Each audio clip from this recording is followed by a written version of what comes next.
तो आखिरकार दोस्तों बिहार का चुनाव जो है वो कट्टा से लेकर के बंदूक और फिर जंगल राज पार्ट 2 की सवारी करते हुए आखिरकार वोटिंग हो गई। मतलब वोटिंग खत्म हो चुका है और वोटिंग इतनी तगड़ी हुई है कि लग रहा है जैसे कि बिहार में इससे पहले ऐसी वोटिंग ही नहीं हुई थी। मतलब जमकर वोटिंग हुई है, जैसा कि आपने देखा होगा 67%, 70% के लगभग वोटिंग हुई है सेकेंड फेज की अगर बात करें दोस्तों। और उसके बाद फिर टीवी पर आपको दिखाई दिया जो है एग्जिट पोल।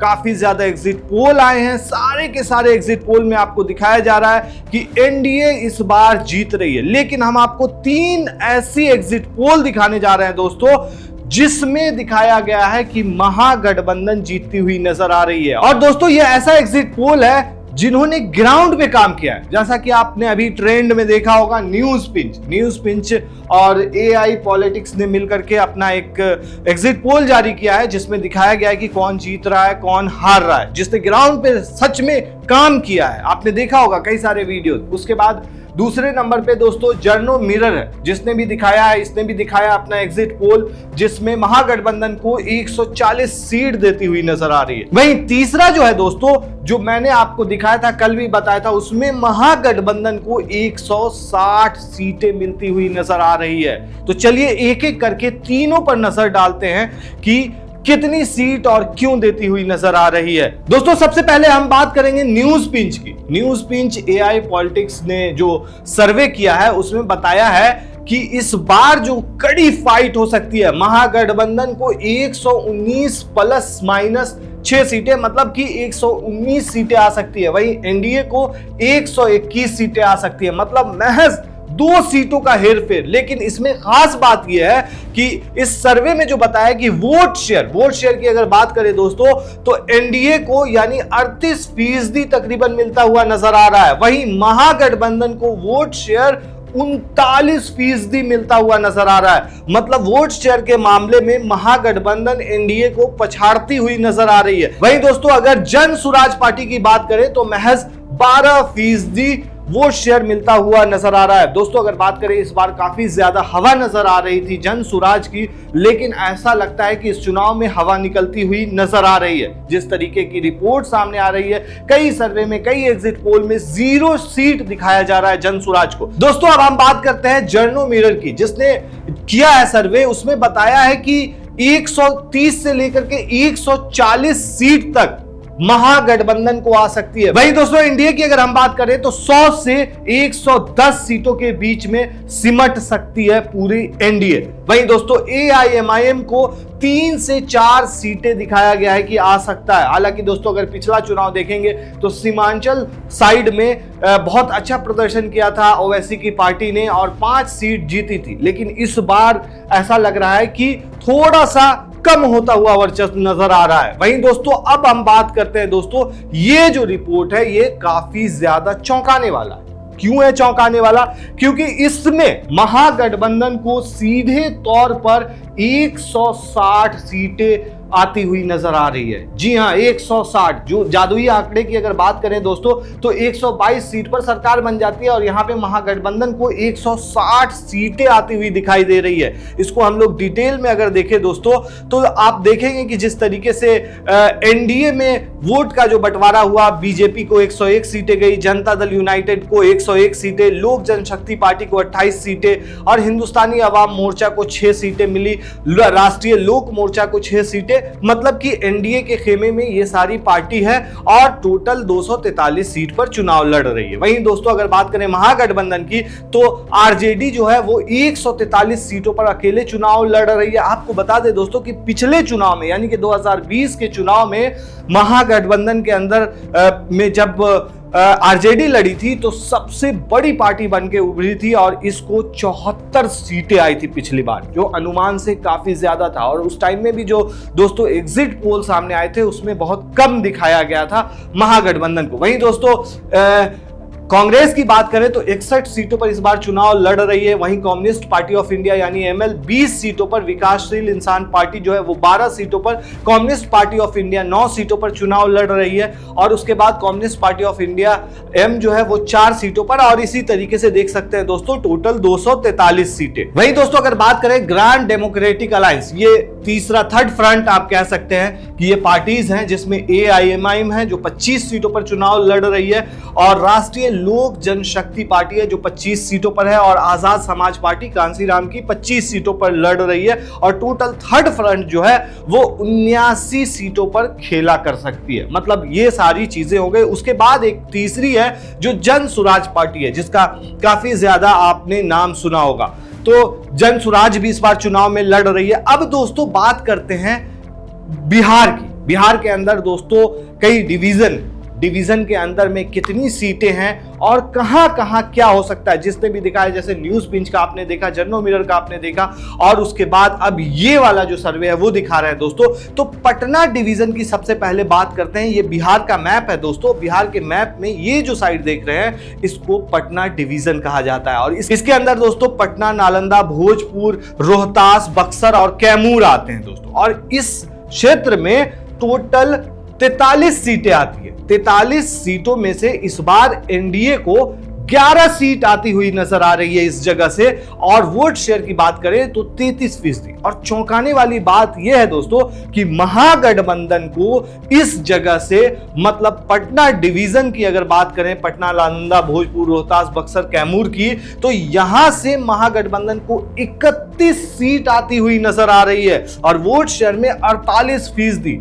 मतलब एनडीए के डायरेक्ट तिगुना आप कह सकते हैं, 3 गुना ज्यादा आ सकती है। वहीं दोस्तों अब दूसरे बिहार के डिवीजन की बात करते हैं, मगध डिवीजन। ये जो डिवीजन था दोस्तों पटना डिवीजन, और इस डिवीजन को बोलते हैं मगध डिवीजन। मगध डिवीजन की अगर हम बात करें दोस्तों तो इसमें गया, नवादा, औरंगाबाद, जहानाबाद, अरवल आता है, और यहां भी दोस्तों महागठबंधन का परचम लहराता हुआ नजर आ रहा है। जिस तरीके से एनडीए को महज 5 सीटें इस जगह से नजर आ रही है कि मिलेगी, और यहां पे खास बात यह है कि टोटल 26 सीटें इस क्षेत्र की अगर बात करें दोस्तों, और 26 में से 19 सीटें जो है वो महागठबंधन के पक्ष में जाती हुई नजर आ रही है, और 51% वोट शेयर। वहीं एनडीए की बात करें तो महज 5 सीटें, यानी यहां 19 और यहां 5, मतलब कि डायरेक्ट 4 गुना सीटें यहां से बढ़ती हुई नजर आ रही हैं। वही दोस्तों बात करें अब सारण डिवीजन की, ये तो हो गया दोस्तों पटना डिवीजन, ये हो गया मगध डिवीजन,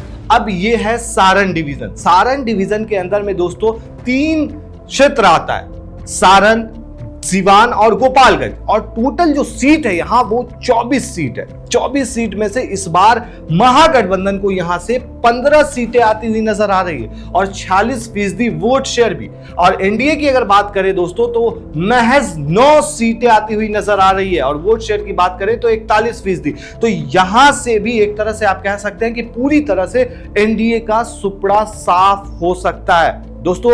उसके बाद की अगर बात करें दोस्तों तो तिरहुत डिवीजन की बात करें जो यहां आता है, हमने इस क्षेत्र की बात कर ली, इस क्षेत्र की बात कर ली, इसकी बात कर ली, इसकी बात कर ली, अब आता है ये क्षेत्र, इसको बोलते हैं तिरहुत डिवीजन। तिरहुत डिवीजन की अगर बात करें दोस्तों तो यहां वेस्ट चंपारण, ईस्ट चंपारण, सीतामढ़ी, मुजफ्फरपुर, शिवहर और फिर वैशाली आता है, और यहां टोटल जो सीटें हैं दोस्तों इस जगह में वो है 49 सीटें। 49 सीटों में से एनडीए को इस डिवीजन से बस 16 सीटें आती हुई नजर आ रही है। वहीं अगर महागठबंधन की बात करें तो 31 सीटें आती हुई नजर आ रही है, और 48% वोट शेयर आता हुआ नजर आ रहा है। अब दोस्तों इस क्षेत्र की बात हो गई, अब बात करते हैं इस तरफ यानी पूर्णिया डिवीजन की। पूर्णिया डिवीजन में दोस्तों पूर्णिया, कटिहार और अररिया आता है, और इस टोटल क्षेत्र में 24 सीटें आती है, और 24 सीटों में से दोस्तों एनडीए को महज 6 सीटें आती हुई नजर आ रही है।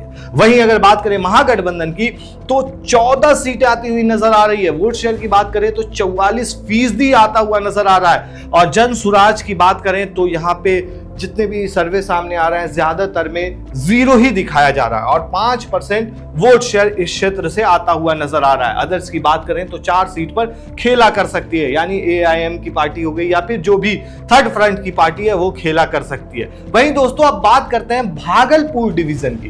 भागलपुर जो डिवीजन है दोस्तों वो ये डिवीजन है और यहां जो है दोस्तों 2 ये आते हैं डिस्ट्रिक्ट आते हैं, एक बांका आता है और एक भागलपुर आता है। और यहां की अगर बात करें दोस्तों तो टोटल जो है ना 12 सीटें हैं इस क्षेत्र में और इसमें महागठबंधन 7 पे आता हुआ नजर आ रहा है। वहीं यहां की अगर बात करें दोस्तों तो एनडीए यहां लीड करता हुआ नजर आ रहा है, मतलब कि महागठबंधन को पछाड़ता हुआ नजर आ रहा है। एनडीए को 7 सीट आ रही है और महागठबंधन को इस जगह से महज 5 सीट आती हुई नजर आ रही है। वोट शेयर की बात करें तो 47% एनडीए के पक्ष में और 42% महागठबंधन के पक्ष में बात जा रही है दोस्तों।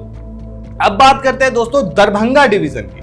दरभंगा डिवीजन की बात करें तो दरभंगा के अंदर दोस्तों दरभंगा हो गया, मधुबनी हो गया और समस्तीपुर हो गया, ये 3 डिस्ट्रिक्ट आते हैं और यहां जो है टोटल दोस्तों 30 सीटें हैं और यहां से भी महागठबंधन की लहर नजर आ रही है, मतलब 30 में से 22 सीटें महागठबंधन के पक्ष में जाती हुई नजर आ रही है। वहीं एनडीए की बात करें तो महज 8 सीटों पर सिमटती हुई नजर आ रही है। जन सुराज की बात करें तो ये जो सर्वे किया गया है ये 0 दिखा रहा है।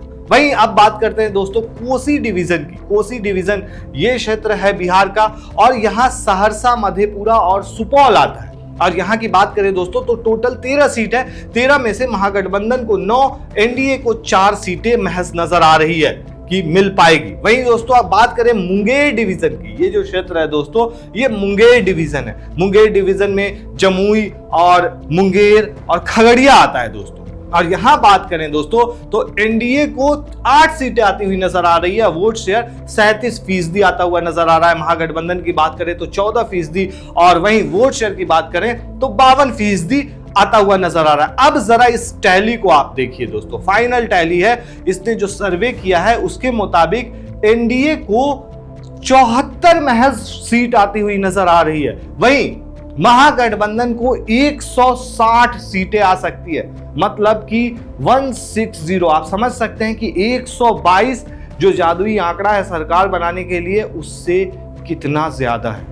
मतलब अगर ऐसा होता है तो पूर्ण बहुमत से महागठबंधन की सरकार बनेगी और देखा जाए दोस्तों तो जन सुराज पार्टी को यहां से मतलब टोटल ओवरऑल में 4 सीटें आ सकती है। अदर्स की बात करें तो इसमें AIM हो सकती है कि 3-4 सीटों पर खेला कर सकती है, उसमें AIM आ सकती है 3-4 सीटों पर और अदर्स को 1, यानी टोटल 5 सीटें।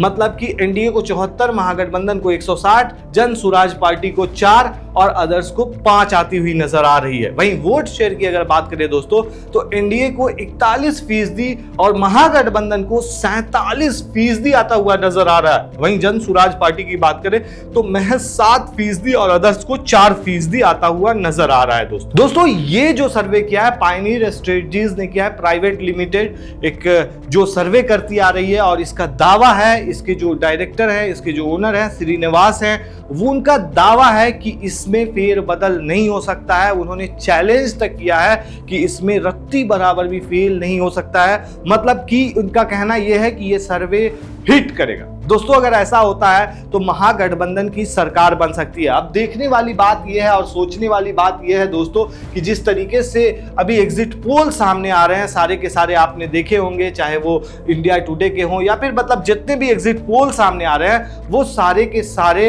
एक तरह से दिखा रहे हैं कि एनडीए की सरकार बिहार के अंदर में बनने जा रही है। लेकिन 3 सर्वे ऐसा है जो दिखा रहा है, एक न्यूज पिंच जो काफी ज्यादा अभी वायरल है, इसके काफी ज्यादा वीडियोस वायरल होते रहते हैं, आपने भी देखा होगा, उसमें दिखाया गया है कि कड़ी फाइट है, 119 सीटों पर जो है वो महागठबंधन आ सकती है और वहीं एनडीए जो है वो 121 सीटों पर लीड कर रही है। वोट शेयर में 38% जो है एनडीए को जा रहा है और 39% महागठबंधन के पक्ष में जा रहा है। तो कहीं ना कहीं जो है कड़ी फाइट बिहार के अंदर होती हुई नजर आ रही है। वहीं जनरल मिरर की बात करें दोस्तों तो 140 सीटों तक दिखाया जा रहा है कि महागठबंधन को आ सकता है। और तीसरा जो आपको बताया पायनियर जो पोल स्ट्रेटजीज है प्राइवेट लिमिटेड, उसने दिखाया अपने सर्वे में कि 160 सीटें महागठबंधन को जा रही है। तो दोस्तों टीवी पे बहुत सारे रिपोर्ट्स दिखाए जा रहे हैं, बहुत सारे न्यूज़ दिखाए जा रहे हैं कि इस बार एनडीए की लहर है। और अगर दोस्तों आप एक चीज़ गौर कीजिए, 2010 का आप याद कीजिए जो एग्जिट पोल था, 2015 का याद कीजिए, 2020 का याद कीजिए, ये तीनों के तीनों फेल हुए थे। 2015 की ही बात करें दोस्तों तो एनडीए को जीतता हुआ दिखाया गया था हर एक लगभग एग्जिट पोल में, लेकिन रिजल्ट उसके अपोजिट आया। एनडीए हार गई और महागठबंधन जीत करके आई थी। वहीं 2020 में महागठबंधन को जीतता हुआ दिखाया गया, लेकिन एनडीए जो है वो आ गई थी सरकार में। तो एग्जिट पोल पे भरोसा नहीं किया जा सकता है। अगर आप बात करें दोस्तों पिछले चुनाव की ही अगर बात करेंगे दोस्तों, जिस तरीके से देखा जा रहा था कि लोकसभा चुनाव में क्या दिखाया गया था, 400 सीटें 300 सीटें इस तरीके से दिखाया गया था कि एनडीए को जाता हुआ नजर आ रहा था। मतलब कि बीजेपी और प्लस जो पार्टी थी उसको 300 से प्लस सीटें दिखाई गई थी, लेकिन रिजल्ट उसका उल्टा हुआ, 400 दिखाया गया और रिजल्ट ये आया कि 241 सीटों पर ही सिमट गई थी बीजेपी। तो कहीं ना कहीं दोस्तों जो रिपोर्ट सामने आ रही है, जो एग्जिट पोल हैं, वो हाल के दिनों में, हाल के सालों में आप बात करेंगे दोस्तों तो फेल ही रहे। और दोस्तों ये जो 3 एग्जिट पोल है, इस पर आप क्या कहते हैं? आपको क्या लगता है कि इस तीनों एग्जिट पोल में से कौन सा सटीक बैठेगा? हमें कमेंट में जरूर बताएं। शुक्रिया।